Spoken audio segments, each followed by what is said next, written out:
നമസ്കാരം, എൻ്റെ പേര് ഐശ്വര്യ ക്രിസ്റ്റഫ. ഹെഡ്ജിൻ്റെ മാർക്കറ്റ് ടോക്കിലേക്ക് സ്വാഗതം. ഗോ ഡിജിറ്റ് IPO മെയ് 15 മുതൽ. ബാംഗ്ലൂർ ആസ്ഥാനമായി പ്രവർത്തിക്കുന്ന ഗോ ഡിജിറ്റ് ജനറൽ ഇൻഷുറൻസ് കമ്പനിയുടെ ഇനിഷ്യൽ പബ്ലിക് ഓഫർ മെയ് 15 മുതൽ 17 വരെ നടക്കും. 1125 കോടി രൂപ പുതിയ ഓഹരികളുടെ വിൽപ്പന വഴി കമ്പനി സമാഹരിക്കും. ഇതിനു പുറമെ 54.76 കോടി നിലവിലുള്ള ഓഹരികളും വിറ്റഴിക്കും. ഗോ ഡിജിറ്റ് ഇൻഫോവർക്സും മറ്റ് നിലവിലുള്ള ഓഹരി ഉടമകളും ഓഹരികൾ വിൽക്കും. അതേസമയം താരദമ്പതികളായ വിരാട് കോഹ്ലിയും അനുഷ്ക ശർമ്മയും കമ്പനിയിലെ നിക്ഷേപകരായി തുടരും. 2020 Virat Kohli go digital general insurance കമ്പനിയുടെ 2,66,667 ഓഹരികൾ 2 കോടി രൂപയ്ക്ക് വാങ്ങിയത്. അനുഷ്ക ശർമ്മ 50 ലക്ഷം രൂപയും നിക്ഷേപിച്ചു. പ്രൊമോട്ടർ ഗ്രൂപ്പായ Fairfax, Kamesh, Goyal, Go Digit Infoworks, open ventures എന്നിവർ കമ്പനിയുടെ 83.31% ഓഹരികളാണ് കൈവശം വയ്ക്കുന്നത്. നേരത്തെ 2 തവണ ഗോ ഡിജിറ്റൽ ജനറൽ ഇൻഷുറൻസ് കമ്പനിയുടെ IPO നടത്തുന്നതിനുള്ള അപേക്ഷ സെബി തിരിച്ചയച്ചിരുന്നു.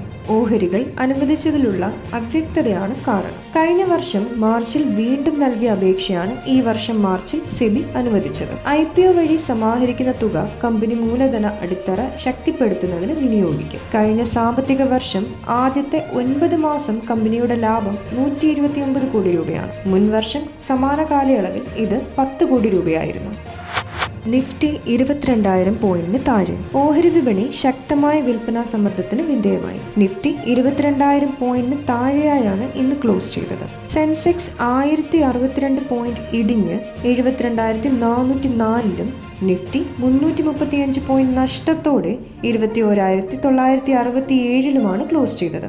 865 ഓഹരികൾ നേട്ടം രേഖപ്പെടുത്തിയപ്പോൾ 2,394 ഓഹരികളുടെ വില ഇടിഞ്ഞു. 102 ഓഹരികളുടെ വിലയിൽ മാറ്റമില്ല. തുടർച്ചയായ 5ാമത്തെ ദിവസമാണ് വിപണി വിൽപ്പനാ സമ്മർദ്ദം നേരിടുന്നത്. ലോക്സഭാ തെരഞ്ഞെടുപ്പിനോട് അനുബന്ധിച്ചുള്ള അനിശ്ചിതത്വം ഓഹരി വിപണിയെ ചാഞ്ചാട്ടത്തിലേക്ക് നയിക്കുന്ന പ്രധാന ഘടകമാണ്. L&T ആണ് ഇന്ന് ഏറ്റവും ശക്തമായ ഇടിവ് നേരിട്ട നിഫ്റ്റി ഓഹരി.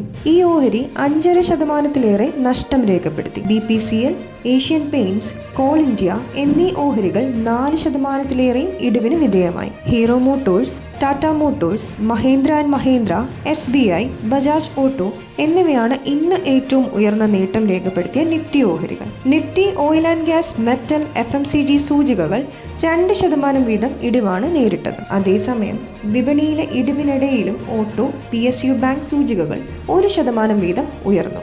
BSE mid cap, small cap സൂചികകൾ 2% വീതം നഷ്ടം രേഖപ്പെടുത്തി.